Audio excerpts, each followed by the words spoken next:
देखिए जगत गुरु तत्वदर्शी संत रामपाल जी महाराज के मंगल प्रवचन। परम पिता परमात्मा पूर्ण ब्रह्म सर्व सृष्टि रचनहार कबीर परमेश्वर जी की असीम रजा से आप सभी पुण्यात्माएं सत्संग सुनने के लिए उपस्थित हुए। परमेश्वर की असीम रजा हो जाती है, उन्हीं पुण्यात्माओं को मानव शरीर प्राप्त होता है। मानव शरीर प्राप्त करके जिनकी भक्ति में रुचि है, श्रद्धा आस्था है, वो और भी अच्छी आत्माएं हैं।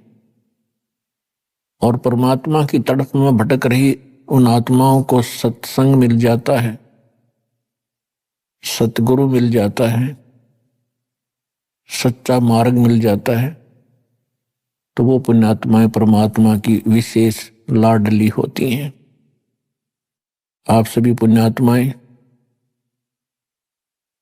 उन तीसरे प्रकार की उत्तम आत्माओं में से हो जिनको मानव शरीर प्राप्त है, परमात्मा की तड़प में भटक रहे थे, आपको सत्संग मिला, सच्चा नाम मिला, सच्चा ज्ञान मिला।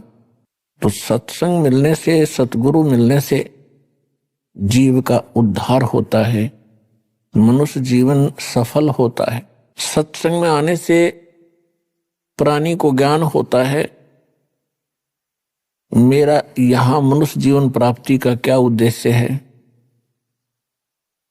और किस उद्देश्य को लेकर मैं जी रहा हूं।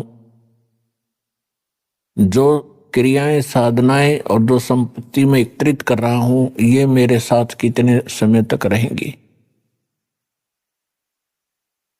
सत्संग में आने से ही आत्मा सतर्क होती है। सत्संग से पता चलता है कौन से कर्म करने चाहिए, कौन से ना करने चाहिए। जब तक हम सत्संग नहीं सुनते तो हम अपने अपने प्रत्येक कार्य को ठीक मानकर कर रहे होते हैं। चाहे कोई शराब पी रहा है, चाहे कोई रिश्वत ले रहा है, चाहे कोई मिलावट कर रहा है, और कितने झूठ कपट करके, ठगी चोरी करके वो अपना काम कर रहा है, उसको वो उत्तम मान रहा है, श्रेष्ठ मान रहा है, सही मान रहा है। सत्संग के अंदर परमात्मा का विधान बताया जाता है और उस विधान का जो उल्लंघन करता है उसको क्या सजा मिलती है, उसको कितना दंड मिलता है, ये भी परमात्मा के विधान में लिखा हुआ है। वो सत्संग के अंदर बताया जाता है। जब जीव को, जो प्राणी को परमात्मा के विधान का ज्ञान होगा तो फिर वो परमात्मा से डर के अपना जीवन सफर तय करेगा, बहुत से पापों से बचेगा और फिर सत भक्ति करके मनुष्य जीवन को सफल करेगा। परमात्मा हमें याद दिलाते हैं कि इस संसार में आकर के आप क्या कर रहे हो, आपने करना क्या चाहिए था। कबीर थोड़ा जीवन ये मंडे बहुत मंडाण, और सब ही उभा पंथ सिर राव रंक सुल्तान। परमात्मा हमें समझाना चाहते हैं कि जीवन तो आपका पता नहीं कितने समय का है।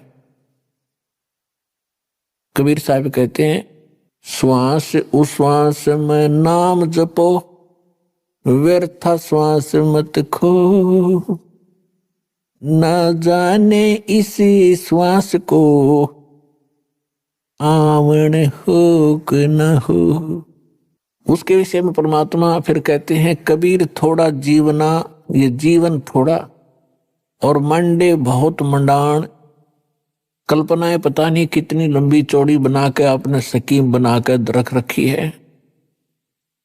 और सब ही उभा पंथ सर राव रंक सुल्तान, सभी यहां से चलने वाले मार्ग पर खड़े हैं, कभी भी आपका नंबर यहां से प्रस्थान करने का आ सकता है। कबीर एक दिन ऐसा होवेगा सबसे पड़े बिछो, राजा राना राव रंक भाई सावधान क्यों न हो। परमात्मा कहते हैं एक दिन ऐसा होगा, आप सबसे विदाई ले लोगे और जिसको आप अपना मान रहे हो ये आपका नहीं है। आप अपने संस्कारवश यहां आए हो, जन्मे हो, संस्कार पूरे होते ही आप यहां से चले जाओगे। ये ज्ञान आपको सत्संग से होता है, सतगुरु कराते हैं और सतगुरु परमात्मा का विधान बताते हैं। परमात्मा ने जो विधान बताया था 600 वर्ष पहले, वो आपको दास बता रहा है, सुना रहा है। एक दिन ऐसा होएगा सबसे पड़े बिछो, राजा राणा राव रंक भाई सावधान क्यों न हो। चाहे कोई राजा है या रंक, निर्धन व्यक्ति है, सभी परमात्मा के बच्चे हैं। परमात्मा सभी के लिए एक सामूहिक इंस्ट्रक्शन दे रहे हैं, हिदायत दे रहे। उजड़ खेड़े ठेकरी ये गुड़ गुड़ गए कुमारे, रावण जैसे चले गए वो लंका के सिकदार। ऊंचा दिखे धौलरा ये मंडी चित्ती पोले, एक हरि के नाम बिना यू काल मार रहा रोड़। कबीर देवल ढह पड़ा ये ईंट रही संवारे, करते जारा से प्रीतड़ी भाई डहे न दूजी बार। कबीर कहाँ चनाव है मैडिया ये लंबी भीत उसारे, घर तो 3.5 हाथ भाई गणात 4.25। परमात्मा हमें याद दिलाते हैं कि तू आप परमात्मा के विधान से अपरिचित और इस नासवान स्थान को स्थायी मानकर अनजानपने में बड़ी बड़ी कोठियां बनाने में अपना अनमोल मनुष्य जीवन नाश कर रहा है। कहते हैं कहाँ चुनाव है मैडिया कोठियां, लंबी भीत उसार, लंबी लंबी दीवार खींच रखी थी, घर तो 3.5 हाथ और घना तो 4.25। टाइम पास करने के लिए इस लोक में परमात्मा बताते हैं कि ज्यादा से ज्यादा और कम से कम एक मनुष्य ने एक चारपाई पे और एक कमरे के कोने में सोना होता है, और उसके लिए 6 कमरे 10 कमरे बनाओ, ऊपर नीचे कोठी 6 मंजिल की बना कर बैठ गया। तो परमात्मा कहते हैं ये ज्ञानहीन प्राणी के लक्षण होते हैं, जिसको पता नहीं तू कब यहां से चला जाएगा, कब तेरा जाना हो जाएगा। कबीर साहब कहते हैं साथी हमारे चले गए हम भी चालन हारे, कोई कागज में बाकी रह रही भाई तात लगी है वारे। परमात्मा अपने ऊपर उदाहरण देकर बता रहे हैं कि भाई देख लो, पिछले इतिहास देख लो, कितने राजा हुए, हम कितने इतिहास पढ़ा करते।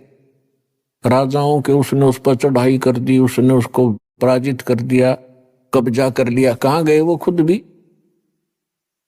कितनी सेनाएं मरवाई, कितने पाप किए एक राज्य प्राप्ति के लिए, और कितने दिन राज्य किया।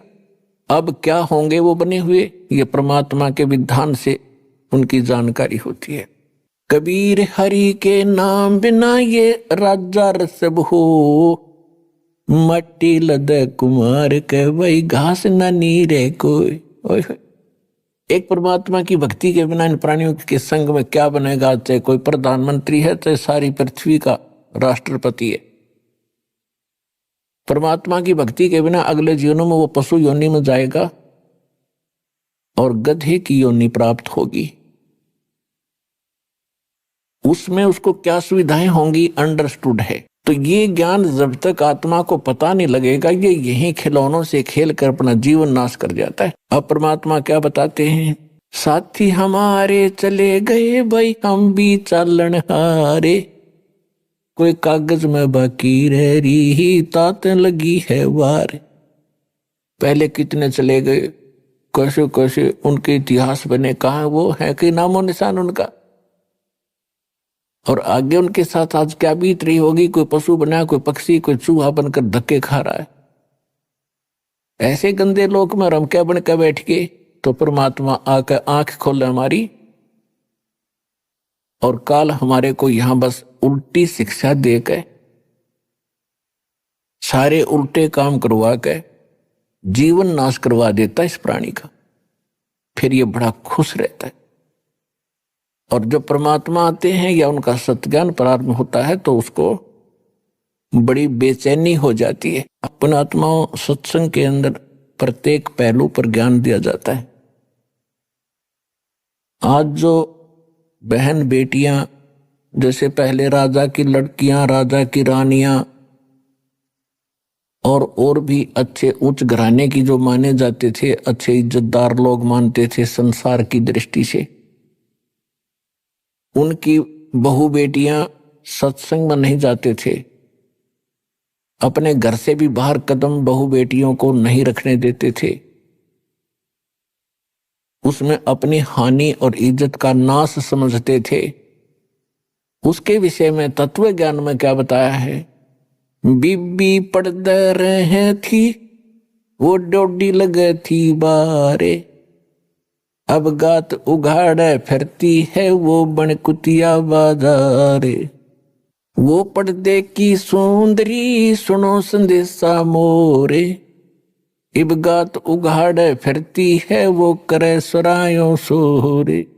नक बेसर नक पे बनी व पैर थी हार हमेल, सुंदरी से कुतिया बनी अब सुन साहेब के खेले।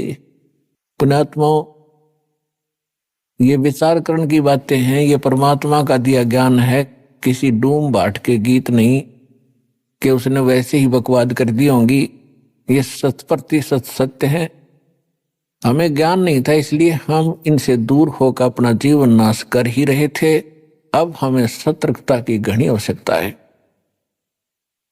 अब क्या बताते हैं कि जो वो बहू बेटियां सत्संग में गई नहीं, संतों से संपर्क उनका हुआ नहीं, जो राजा की रानियां काजू किशमिश के युक्त खीर और हलवे बनाकर खाया करती थी, बांदियां नौकरानियां बनाती थी और उनको खाती थी और जूठा छोड़ती थी, उनके जूठे को फिर नौकरानी और उनके परिवार खाया करते थे। ये पिछले जन्म के पुण्य थे उन पुण्य आत्माओं के, जिस कारण से उनको ऐसी सुविधा प्राप्त हुई। वो राजा के घर ब्याही गई, राजा के घर पैदा हुई। पिछले पुण्य थे, पिछली बैटरी चार्ज थी। भविष्य में सत्संग ना मिलने से, सतगुरु ना मिलने से, सच्चा नाम ना मिलने से, सत्साधना ना मिलने से वो अपना इन्वर्टर डिस्चार्ज करके चली गई। यानी सभी पुण्यों का नाश करके वो अपना हाथ झाड़ कर चली गई।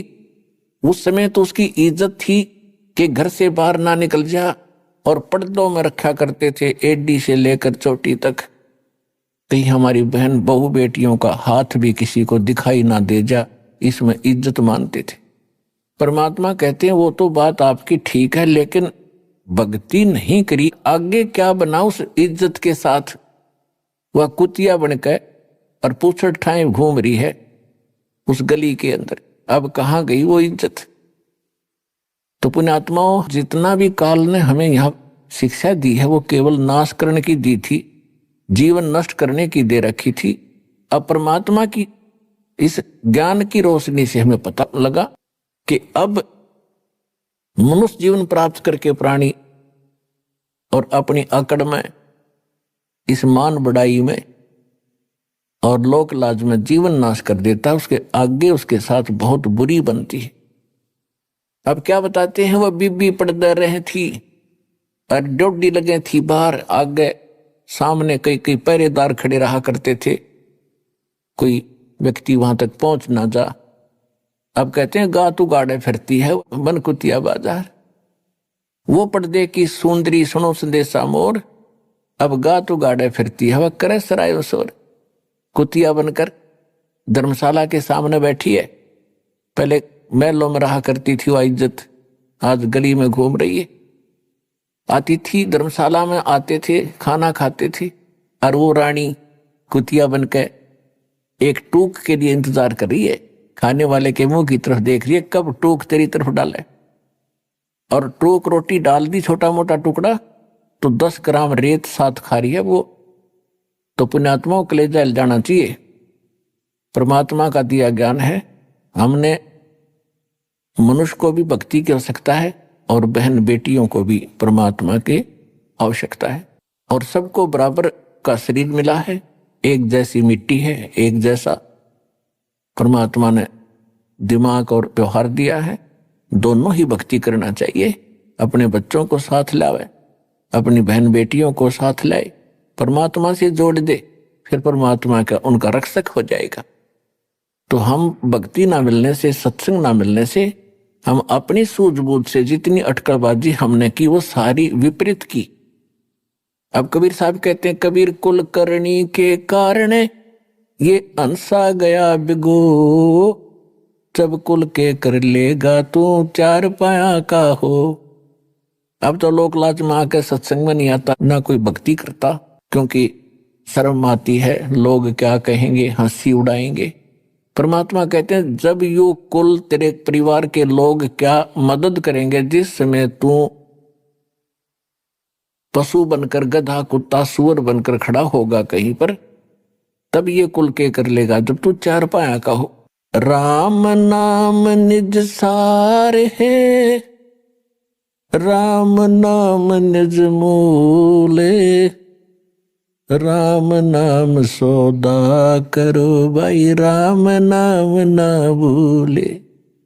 पुण्यात्माओं, अब कौन से राम का सौदा करें, कौन से राम के नाम का जाप करें? सबसे पहले हमने ये निर्णय करना है, वो आपको बहुत बार बता दिया है और आगे भी बताते रहेंगे। परमात्मा की भक्ति में हमें सबसे पहले सतगुरु की आवश्यकता होती है। जैसा कि आज सुबह के सत्संग में आप सुन रहे थे कि परमात्मा ही स्वयं अपना ज्ञान बताते हैं, सच्चा ज्ञान बताते हैं, अपनी जानकारी देते हैं। अपने द्वारा रची हुई सृष्टि को वही स्वयं आकर ज्ञान बताते हैं, उसी को जानकारी देते हैं।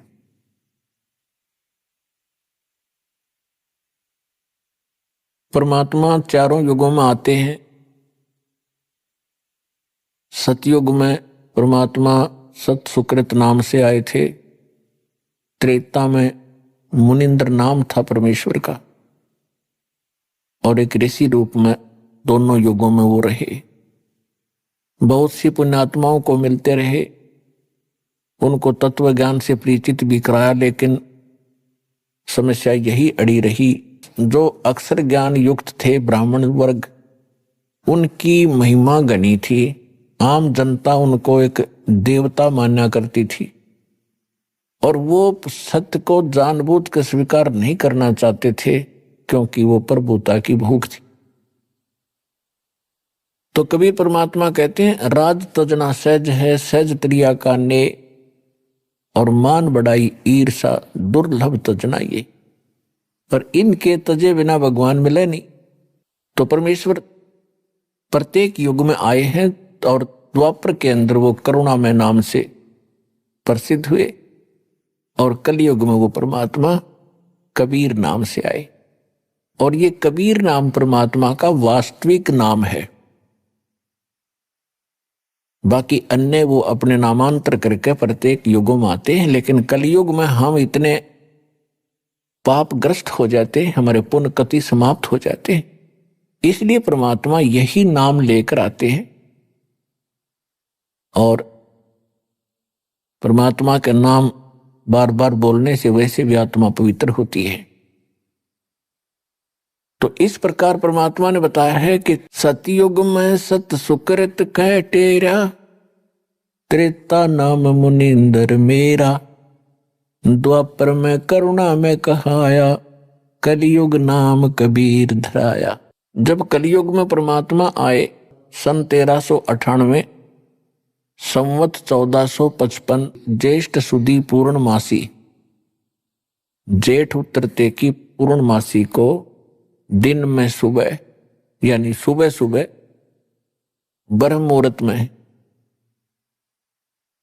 सूर्य उदय होने से लगभग 1.5 घंटा पूर्व के समय को ब्रह्म मुहूर्त कहते हैं। तो पुण्यात्माओं, परमात्मा कहते हैं जो जन मेरी शरण है ताका हूं मैं दास, गेल गेल लाग्या फिरूं जब तक धरती आकाश। परमात्मा जब सतयुग के अंदर आए थे उस समय एक विद्याधर नाम के ब्राह्मण थे, उनकी पत्नी दीपिका थी। वो निसंतान थे। परमात्मा उनको एक तालाब में मिले थे, कमल के फूल पर। सतलोक से आते हैं, शिशु रूप धारण करते हैं, एक लीला वो ऐसी करते हैं। तो उस समय ब्राह्मण के घर परिवर्ष होने से वो ऋषि कहलाए।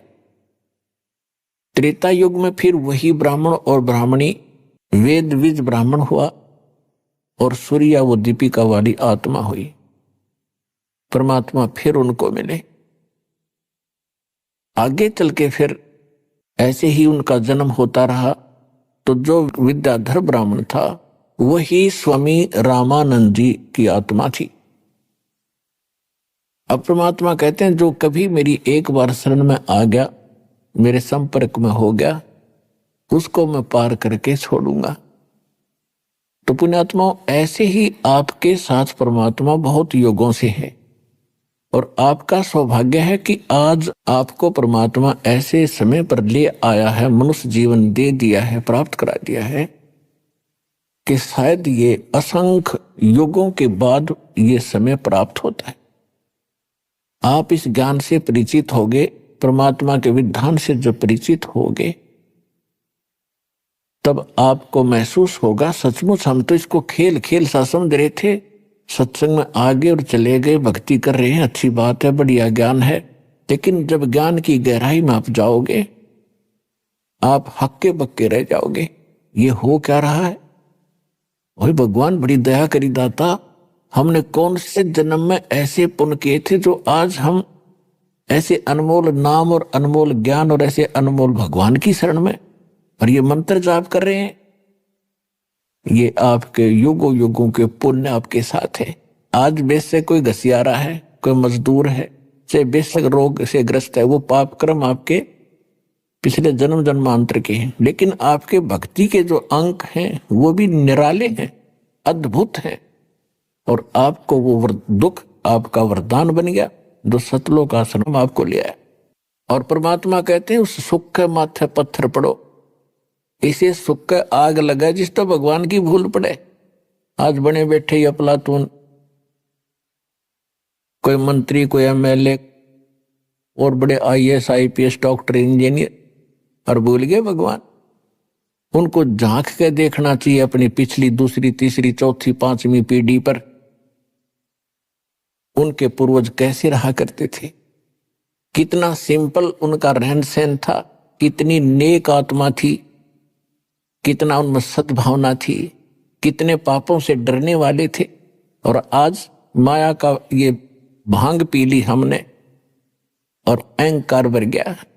आज अफलातून बना बैठा, कल मृत्यु हो जाएगी उस इंजीनियर की, आईएएस आईपीएस की, मंत्री प्रधानमंत्री की, अगले जन्म में कुत्ता बना घूम रहा होगा। तो ये दुख अब याद दिलाए जा रहे, इस पर विचार करना पड़ेगा, नहीं तो बहुत दुर्गति हो जाएगी इस जीव की।